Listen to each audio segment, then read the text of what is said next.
Hey guys, I'm not one to normally film videos. I normally do my posts, as you know, through just a photo and maybe a couple of brief messages. But we're in a situation now where a lot of us are extremely isolated and communicating over the internet. Whether that's unusual or not, I'm not sure.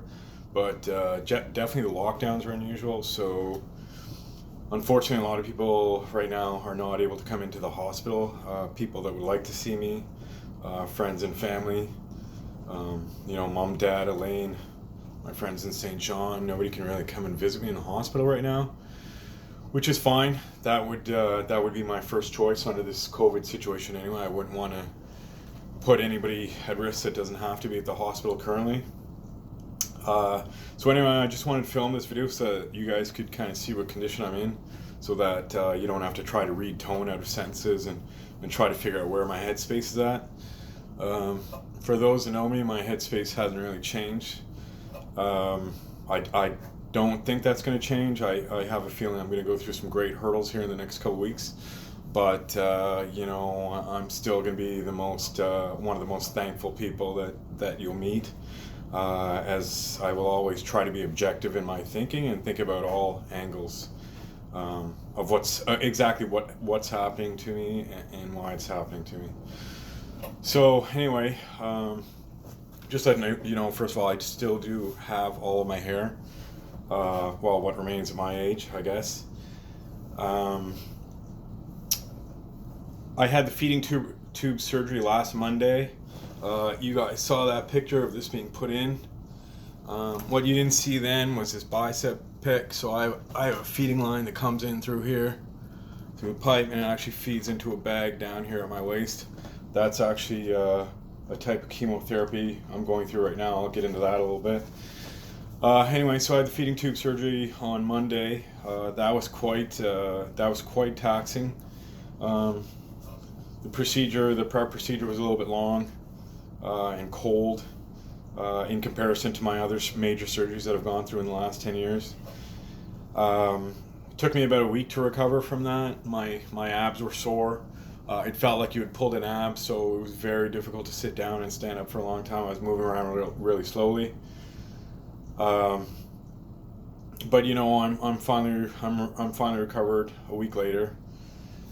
So yesterday I did my first dosage of radiation in the morning and chemotherapy. Radiation actually doesn't really feel like anything. It doesn't. I shouldn't say really feel like anything. It depends. I mean, I'm not claustrophobic. I have to put this radiation mask on. You guys can Google that, I'm sure. It looks kind of like a Hannibal Lecter thing. People find it quite frightening, but you can breathe through it. So if you don't actually have any claustrophobia or anything like that, then it tends to be relaxing for me. I have a harder time not falling asleep in those machines, as opposed to being scared to being put into them. So radiation took me about 20 minutes. Not a big deal. Didn't feel anything. It's just like an imaging or an X-ray, not even an IV. Um, and then I went up to chemotherapy yesterday, and I sat there for an hour, and all that chemotherapy went through my bicep port, or my bicep pic, sorry. And first day symptoms, I didn't really feel too much of it. They told me that I would have some sleeplessness last night, and sure enough, I did. About 4:30 in the morning, I woke up. Um, Fortunately, I'm here at the hospital in isolation. I'll tell you about that as well. But I got up in the middle of the night. Wasn't too bad. Just I was up for maybe an hour in the middle of the night after using the washroom, and then I fell back asleep. So far so good that way. Um, and actually, today I finished my second round of chemotherapy and radiation, and I've actually already taken anti-nausea medication. I'm sure that's helping me, but so far it doesn't seem to be having too much of a residual effect. I guess we just gotta hope that this radiation is working. But I'm sure in a couple weeks I will feel it once I start going through the more difficult weeks and the more difficult period, and my throat starts to get more and more sore. For those of you who haven't seen it, I do have a lump in the throat right here. That's the area that we are trying to get out. So the mask covers the whole face, but I do have an opening right here to that piece. Um, so yeah, the bicep pic, I don't really really feel that, but the reason I have to have that is I'm actually getting a smaller dosage of something called carboplatin instead of cisplatin. Cisplatin is considered the North American standard. I'm taking this medicine because, for those of you who know me, I'm already completely deaf in my left ear. The North American standard will typically drop out your hearing immediately, so naturally these doctors, as good as they are talking about considering my quality of life after this procedure, so they didn't want to knock out hearing in my one good ear. Especially as where I play music and enjoy music and other things like that. I mean, I don't want to have complete hearing loss at the age of 43. So, the hospital is I'm at the hostel in St. John. Because of my feeding tube, my gastric tube, they've actually put me in a room in isolation. So I have access to my own room with a sink on the outside and a bathroom on the inside.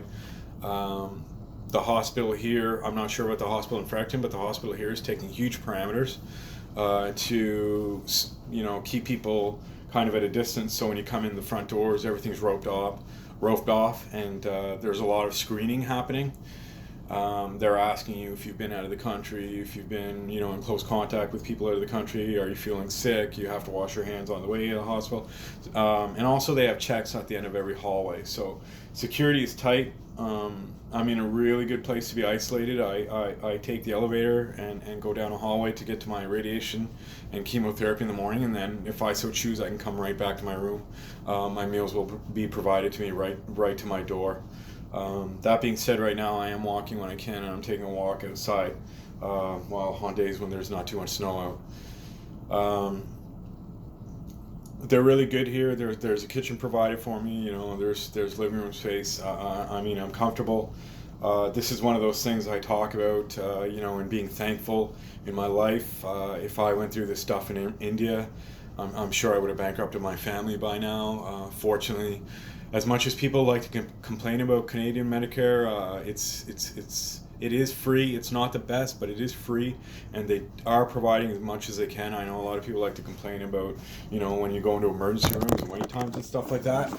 But, sorry about that, and wait times and stuff like that. But the reality is the services that they're providing are quite good.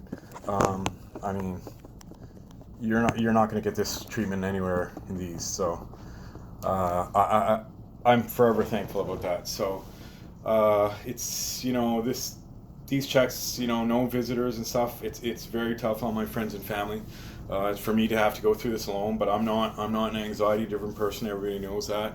So I am okay. I am okay being here solo, and I'm very, very, very happy not to put anybody else at potential risk who would have been by coming to visit me here. So know that I'm okay, and I'm okay being alone. That it's not, you guys are in an isolation that you didn't expect. I was prepared for this. I knew I was going to be in a hospital. I knew I was going to be out of my hometown. I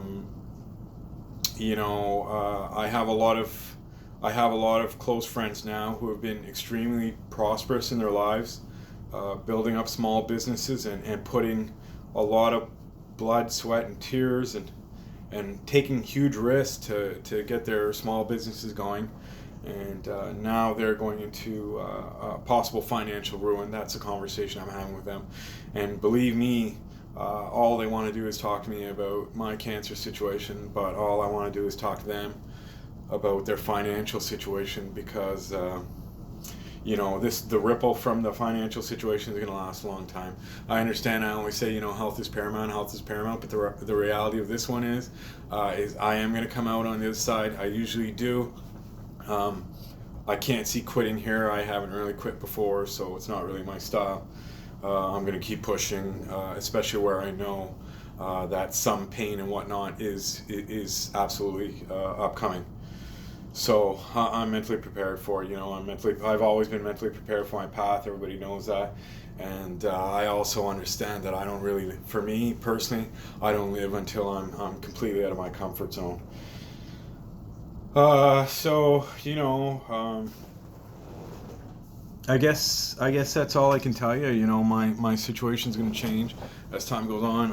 I'll show you. This is a list of my radiation appointments. That is just the first page. As you can see, there's more on the second, and that is simply radiation treatment, as this is my chemo treatment and medications that go through daily. As usual, somehow I've lucked into some sort of executive suite with a beautiful view of the room. And I'll give you guys a brief tour here before I shut off, just so you guys can see what I got going on. Bed over here, door, standard hospital stuff. Solo bathroom, great. I want to thank all of you really for your undying support. Everybody's been really great at messaging me before, after my treatments, through the day. I had some very close friends of mine today FaceTime with me as a group chat. Justin and Alex, I love you guys. Thanks for calling. And I just want to thank everybody for the support. It's been a lot. It's been a lot of conversations about cancer. I admittedly have gotten frustrated at times because it seems that all my conversations are revolved around cancer. There's really bad things going on here, societally, and I mean, even within the hospital, I see it now. There's people that are sneaking into the hospital here because they have kids that are going through surgery that can't bring their parents in the hospital, or people are in palliative care with one person in the room. It's not a bed surrounded by the family anymore. It's not available right now. So people are in really bad situations, and I'm not one of them. I'm in a really, really good situation. Many of you know that my nephew passed last Sunday, so that's a lot worse of a situation. He had to bounce around from hospital to hospital without the proper care. I have great nurses here, great nurses in the oncology ward, great nurses in the chemotherapy ward, great assistants, volunteers, security staff, cleaning staff. Everybody is respectful of the space. They're ready to treat us. They treat us for free. They treat us without question. Based on being Canadian citizens. So I can't complain about that. I want to thank you guys for taking the time, I guess, to watch this video. My first video blog ever. I hate my voice, so I don't know how many more of these are going to come out, but I'm assuming that eventually I may not want to talk very much anymore anyway. If I show my face at that time, we'll see what happens. I don't know. It's unknown territory for me, so keep in touch. Stay strong during isolation. Understand that everybody's lives do matter. Western thinking is the right thinking. If you can save one life, do it. Make the changes. I'm not interested in collateral damage of just letting people die off because we can. So you guys stay strong in isolation. Don't worry about me too much. I'll update you as I can. As you can see, second day I'm fantastic. I think I have a bunch more days to go, maybe 7 weeks of it. So we'll see. I don't know the exact number of dates, but I'm going to start crossing off my calendar here as I push through every day. So anyway, I love all of you. Thanks.